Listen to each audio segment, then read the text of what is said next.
Welcome back, deep divers. Today we're going deep, really deep, onto some fascinating perspectives on democracy, development, and societal values. And get this, our primary source. It's a YouTube video. A YouTube video. Intriguing. Right, it's titled, get ready for this, door cone for concert. It's titled, get ready for this, which roughly translated means, what would happen if China held a democratic vote? No wonder Kuan criticized it. Now that's a title that definitely grabs your attention. No kidding. And it gets even more interesting. The video uses these hypothetical scenarios to kind of analyze and really break down the potential consequences of, well, what if China just suddenly adopted democratic voting? That's a pretty big what if, isn't it? Absolutely. And to add another layer to all of this, they bring in Kuan Yew, Singapore's first prime minister. Ah, yes, Lee Kuan Yew, a figure known for his, shall we say, strong opinions on the suitability of democracy, especially for nations that are still in those developing stages. Exactly. I mean, the video opens with this kind of thought experiment, right? It asks, if you had to choose just one between the rule of law, democracy, and freedom, which would you go for? Tricky, isn't it? Totally. But the speaker in the video, they go for the rule of law. Their argument is that it's the foundation, the bedrock, of order and stability. And that echoes Lee Kuan Yew's perspective quite a bit, doesn't it? The idea that maybe, just maybe, a strong emphasis on law and order, keeping things structured and predictable, could actually be more effective, more conducive to progress than a full-blown democratic system, especially, like you said, for countries that are still figuring things out on the development front. Yeah, it's like they're saying, hey, maybe democracy isn't a one-size-fits-all solution. And it makes you think, right?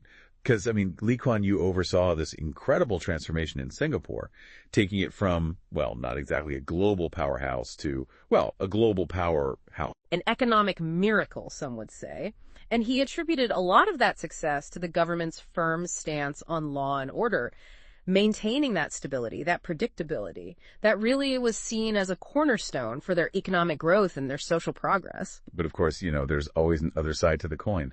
There are those who argue that this whole emphasis on order, keeping things tight, it comes with a cost, right? Yeah. Like it can stifle individual liberties, squash dissent, Absolutely. It raises those tough questions about the trade-offs. What are we willing to give up, in exchange for that promise of order and progress? Exactly. Those are the big questions. But let's get into the nitty-gritty of the video, shall we? They lay out these three hypothetical scenarios, right? They're basically saying, okay, what if China flipped the switch, went full-on democratic voting, what might happen? And with these scenarios, they create this framework for exploring some seriously complex stuff, geopolitical relationships, internal social dynamics, the whole shebang. Okay, scenario number one. Brace yourselves, folks, because this one dives straight into the potential for some serious fireworks between, who else? The U.S. and China. Yes, that old chestnut. Right. The video suggests that if China suddenly embraced democratic voting, it could empower public opinion to, well, kind of push for a more aggressive and more assertive foreign policy stance. And where would they push? Oh, just on those little issues like the South China Sea, Taiwan, the usual. And let's not forget the ongoing tech competition. That's a major arena where tensions are already running pretty high. Oh, absolutely. And to really hammer home this point, the video brings up some historical flashpoints, things that have really gotten those relations heated in the past. We're talking about things like the Yin incident back in '93. Yes, that was quite a standoff, wasn't it? A Chinese cargo ship, the Yinhai, gets intercepted and searched by U.S. forces. Because they suspected it was carrying chemical weapons materials, right? It turned out to be a whole lot of nothing, but it really strained those relations. Absolutely. And then you have the Taiwan Strait crisis of '96. Oh, yeah. China conducting those missile tests. And right near Taiwan. And during a presidential election in Taiwan, no less. Talk about upping the stakes. Definitely sent shockwaves through the region, raised some serious concerns, fears of a potential invasion. And then, of course, who could forget the bombing of the Chinese embassy in Belgrade in '99 during the whole NATO intervention in Yugoslavia? Man, that was a dark moment. And the thing is, from China's perspective, it looked like a deliberate act of aggression by the U.S. They were furious. Rightfully so. It was a tragic incident with lasting repercussions. And that's what makes all this so, uneasy. If these historical events, and these weren't small potatoes, if they could spark those kinds of reactions, what happens if China shifts towards, a more vocal, a more empowered public opinion? How's that going to play out on the world stage? Well, that's the million-dollar question, isn't it? The video argues that a more, let's say, democratically influenced foreign policy could lead to a China that's, well, more assertive, more willing to flex its muscles on the world stage. It's a bit unnerving to think about, isn't it? Like if public pressure makes it tougher for Chinese leaders to compromise, to back down on things like those territorial claims in the South China Sea or, well, the whole Taiwan question, things could get pretty dicey. Absolutely. And when you're talking about two global heavyweights, superpowers with massive economic and military clout, any increase in tension, any escalation, it has the potential to send ripples across the globe. It's not just about them. It's about the whole world order. It's like those interconnected dominoes. One falls, and who knows what happens next. Precisely. That's why understanding the potential impact of any significant political change in China, it's not just a China thing. It's a global concern. Okay, let's take a deep breath and move on to scenario number 2. This one zeroes in on the Taiwan question, which, let's be honest, is already a powder keg. Definitely a sensitive topic. The video's argument here is that if China goes democratic, you might see this surge in public support for reunification with Taiwan. Reunification, even if it means, well, resorting to military action, if peaceful options, diplomacy and all that, fail to achieve it. And that really forces us to confront the historical baggage, all the complexities, the raw emotions tied up in the Taiwan situation. You're essentially talking about two separate governments, both claiming to represent China. Each with their own distinct political and social systems, their own narratives about their legitimacy and their vision for the future. It's a division rooted in that tumultuous history of the Chinese Civil War back in the mid-20th century. You had the communists winning out in 1949, the defeated nationalists fleeing to Taiwan, setting up their own government in exile, and boom, you've got this decades-long standoff. So we've got this deep history, a lot of hurt feelings fueling the arguments on both sides. Can you break down those arguments for us? Like, what are the main points for and against reunification? Sure. So on the pro-reunification side, there's a strong emphasis on the shared cultural and linguistic heritage of mainland China and Taiwan. The argument goes that a unified China is natural, historically inevitable even. Like it's this unfinished chapter that needs to be closed. Exactly. They believe it would bolster China's position globally, economically, and politically, creating this unstoppable force. Makes sense from their perspective. But what about those who say, no way, no reunification? What are their concerns? For many in Taiwan, reunification means sacrificing those hard-won democratic freedoms, that distinct way of life they've built. They look at China's political system and they see something very different from their own democratic institutions. And they're worried about losing that, being absorbed into a system that doesn't align with their values. Exactly. They worry about the potential erosion of those liberties under a unified Chinese government. It's a clash of values, of ideologies, deeply entrenched historical narratives, and anxieties about what the future holds. It's like this perfect storm of fear and hope and uncertainty. No wonder the Taiwan question is such a sensitive, potentially explosive issue. Exactly. It's a Gordian knot of historical grievances, political realities, and those deep-seated anxieties about identity and autonomy. And all of that gets amplified when you factor in the possibility of a shift in China's political system. It's like, okay, what would a more democratically influenced China mean for Taiwan? Would it increase the pressure for reunification? Would it make a peaceful resolution even more difficult? These are the questions that keep policymakers, analysts, and probably quite a few people in both mainland China and Taiwan up at night. Absolutely. The stakes are incredibly high. Right. And that's why it's so crucial to understand those nuances. No easy answers here. Okay, on to scenario number 3. And this one gets a little unsettling. The video's argument here is that if China adopts democratic voting, it could, potentially, lead to the targeting of individuals who hold pro-Western or liberal views. Oh, that's a chilling thought. Right. They're basically saying these people, these individuals, could get labeled as traitors, agents of foreign influence, the whole 9 yards. And what happens then? Social ostracization.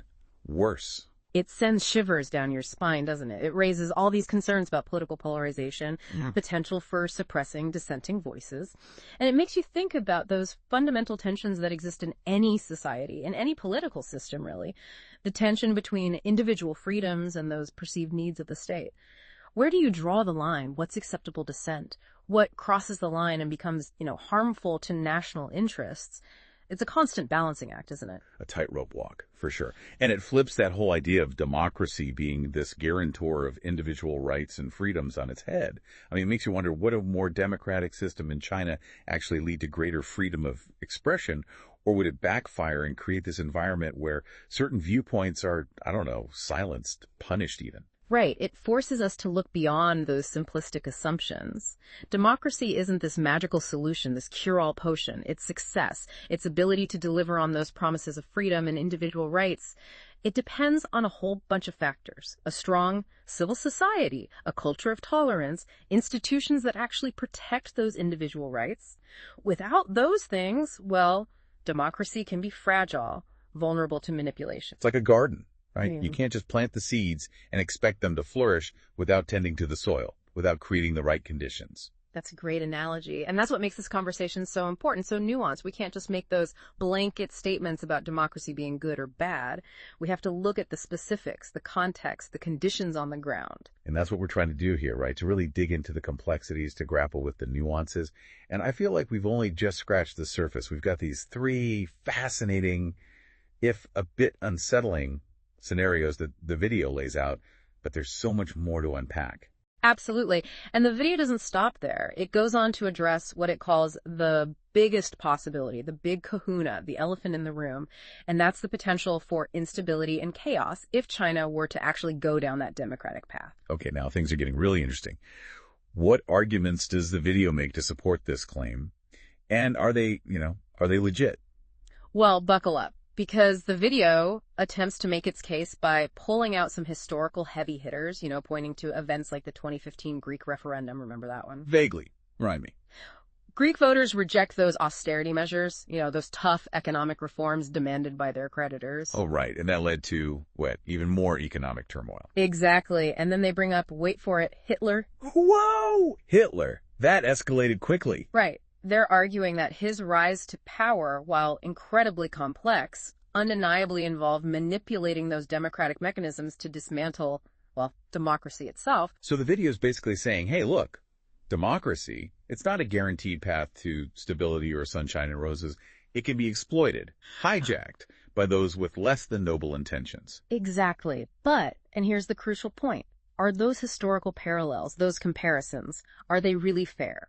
Are those situations truly comparable to what might happen in China? Are there other examples we could look at that might paint a different picture? Okay, now we're getting somewhere. It's like we need to zoom out a bit, look beyond the surface, consider the bigger picture, the historical context, and that's what we're going to do right after. It's true, those examples, they do pack a punch, don't they? Like on the surface, they seem to back up that idea, that, hey, democracy, it ain't always pretty. It can lead to instability, even get twisted, used for, let's just say, not so good purposes. Like with Greece, those voters, they said no to those bailout terms, those tough economic reforms, and it kind of backfired. Yeah, they plunged deeper into that economic mess. It's like they jumped out of the frying pan and right into the fire. Exactly. And then there's Hitler, his rise to power. It was a whole tangled web of factors, but he definitely exploited those democratic systems, used them to basically destroy democracy from the inside out. Talk about a wolf in sheep's clothing. Yeah. So the video is saying that democracy, it's not this magical shield against instability, not some guaranteed ticket to good times. Right. It's not a fail-safe system. But, and here's the catch, we got to be careful about drawing those straight lines, making those comparisons without, digging a little deeper. Those historical parallels, their simplifications. History's messy, man. Right. It's never black and white, is it? Nope. Attributing that Greek economic crisis just to the referendum, that ignores a whole bunch of stuff. Underlying economic problems, the global financial crisis. It's like blaming the straw that broke the camel's back and ignoring the whole mountain of straw that was already there. So we can't just isolate these events and say, see, democracy's the problem. Exactly. It's like saying, oh, the Titanic sank because of that iceberg, and ignoring all the other factors like, maybe going full speed in iceberg-infested waters wasn't the best idea. Yeah. And with Hitler reducing his rise to power just to, he played the democracy game well, that misses all that social and economic turmoil in Germany after World War I, that deep resentment, anger even, over the Treaty of Versailles, the fact that nationalist and anti-Semitic ideologies, they were already spreading like wildfire. So using those examples to say democracy, bad, It just doesn't hold up. We need more context, more nuance. Absolutely. We can't just cherry pick the examples that fit a particular narrative. Got to look at the whole tapestry. If we're going to learn from history, we got to do it right. Okay, I'm with you. So shifting gears a bit, the video goes on to talk about this idea of the Chinese memory. This deep-seated desire for unity, a powerful China standing tall on the world stage.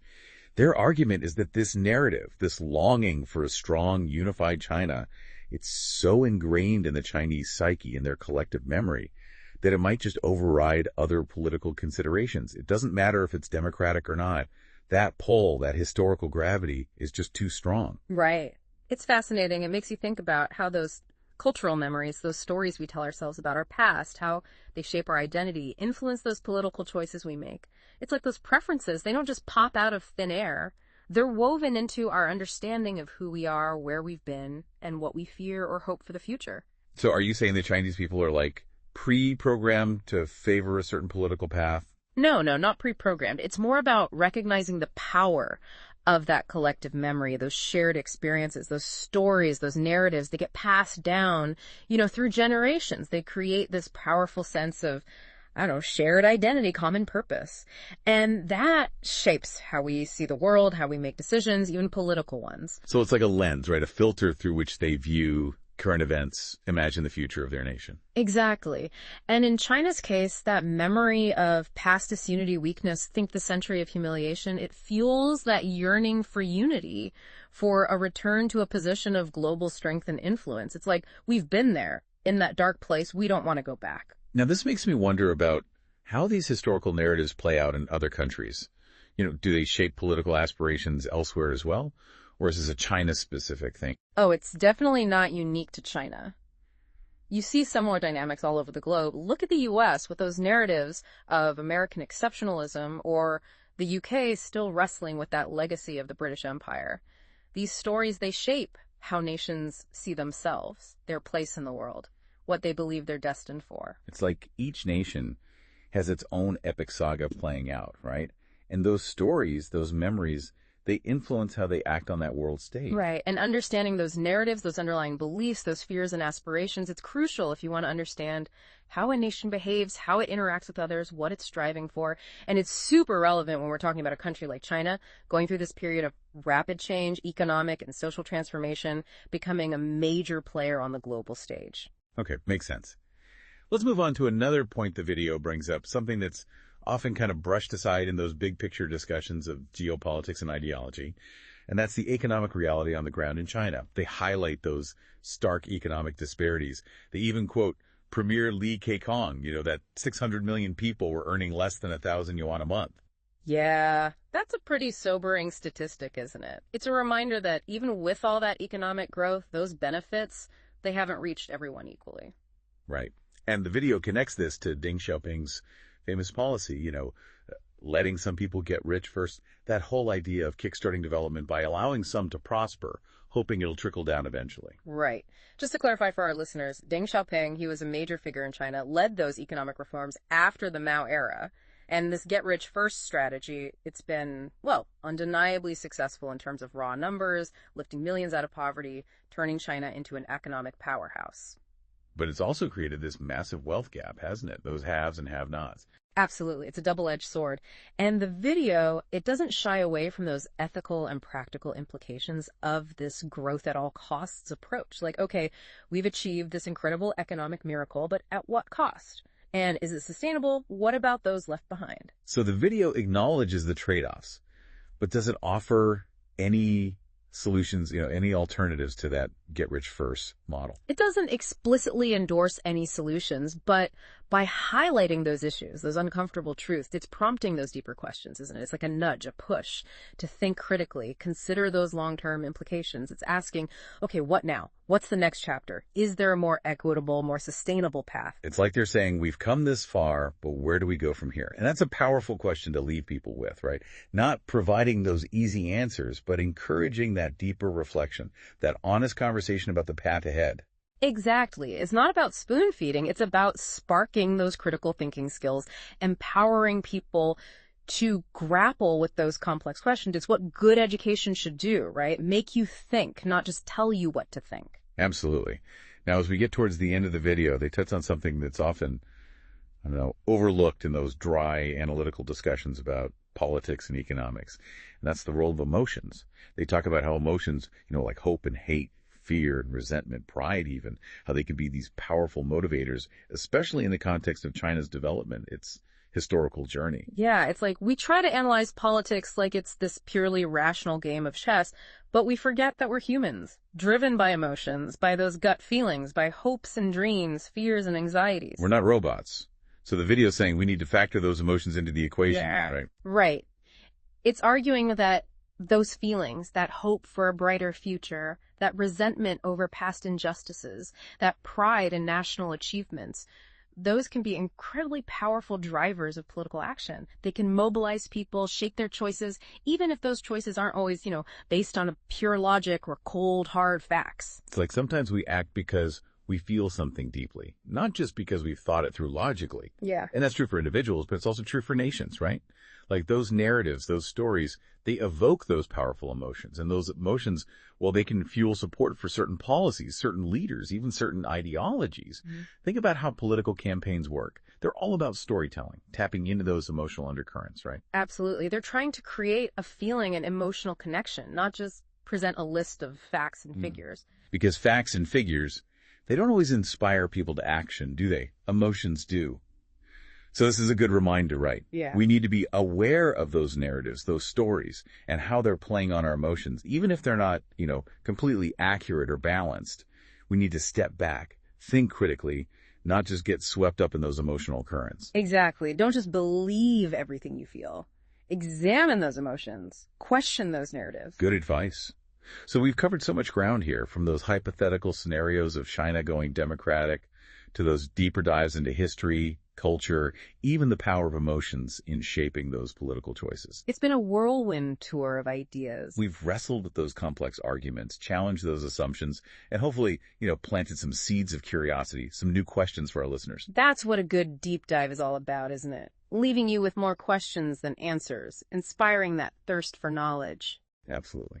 But before we wrap up, I want to throw out one last thought, something to chew on. If you were to add a fourth hypothetical scenario to this video, what would it be? What other factors might shape China's future in ways we haven't even imagined? Ooh, that's a good one. It gets right to the heart of everything we've been talking about, doesn't it? The future, it's not set in stone. And China, with all those complexities, it's impossible to predict with any certainty what's going to happen. Right. But the video does touch on one more point I think is worth highlighting, and that's the fact that there are people within China, those who would likely resist any major political shakeup, especially those who've benefited from the current system. Absolutely. They even address it directly, arguing that some people, especially those in positions of power, those who've seen their fortunes rise under the current system, they might not be so eager to embrace change, especially change that could threaten their position, their wealth, their influence. Makes sense, right? Change can be scary. It's like, hey, things are working out pretty well for me. Why rock the boat? The video's acknowledging that any big political shift, there's going to be winners and losers. And those who think they might lose, well, they're probably going to fight tooth and nail to prevent it. Exactly. It's a pattern we see throughout history, right? Those who benefit from the status quo, they often have a vested interest in preserving it, even if that status quo is, seen as unjust, unfair, unsustainable by others. It's about power, about self-preservation. So even if there was this groundswell of support for democracy in China, a real push for change, there would be those powerful forces pushing back, trying to maintain those existing power structures. That's a very real possibility. And it's a reminder that political change is rarely a smooth, straightforward process. It's messy, it's complicated. There are those power struggles, compromises, setbacks. It's like a tug of war, right? And you never know who's going to win in the end. Exactly. And that's what makes China's future so fascinating, so unpredictable. We can analyze those trends, those historical patterns, those underlying currents, but ultimately it's all just speculation. This whole conversation's been really eye-opening, It's made me realize how much I take for granted about my own political system and how much I still have to learn about other systems, other perspectives. I think that's one of the best things about, these deep dives. They challenge those assumptions, expand that understanding. It's about embracing the complexity of the world. Well said. And I think it's a perfect note to wrap things up on. We've covered a lot of ground here, but I hope we've left our listeners with more questions than answers, more curiosity than certainty. Isn't that what learning is all about? Absolutely. It's about embracing those unknowns, challenging those assumptions, and seeking out diverse viewpoints. The video, it offered one perspective on these complex issues, but it's just the tip of the iceberg. Exactly. Don't just take our word for it or the video's word for it. Do your own research, engage with those different viewpoints, and come to your own conclusions. And most importantly, never stop questioning, never stop learning, never stop diving deeper. Beautifully said. Thanks for joining us on this deep dive. Till next time, stay curious. It really drives home that point, right? If we want to understand where China's headed, we got to look beyond those big global forces, zoom in on those internal dynamics, the different groups, the winners and losers of any big change. Yeah, it's those competing interests that often get overlooked. Exactly. And it reminds us that political change, anywhere, really is rarely simple, never a straight line from A to B. Nope. There are detours, roadblocks, unexpected turns. It's a bumpy ride. And it brings us back to those historical comparisons the video used, trying to make that case about instability if China goes democratic. We talked about Greece, those austerity measures, and, well, Hitler. But are those really apples-to-apples comparisons? Are there other historical examples that might tell a different story about democracy and stability? It's true. Those examples show, sometimes those democratic processes, they lead to outcomes that, looking back, were pretty bad, even disastrous. But like we said earlier, making those simple parallels, it can be misleading. Right. History's rarely that straightforward. Exactly. It's like trying to fit square pegs into round holes. So it seems like the video's trying to say, hey, be careful. Democracy's not this magic bullet, not a guaranteed fix-it-all solution. Right. And it's a valid point. Democracy, it's not a guarantee of anything, not stability, not prosperity. It needs the right conditions to thrive. Like fertile ground for a plant, right? Yeah.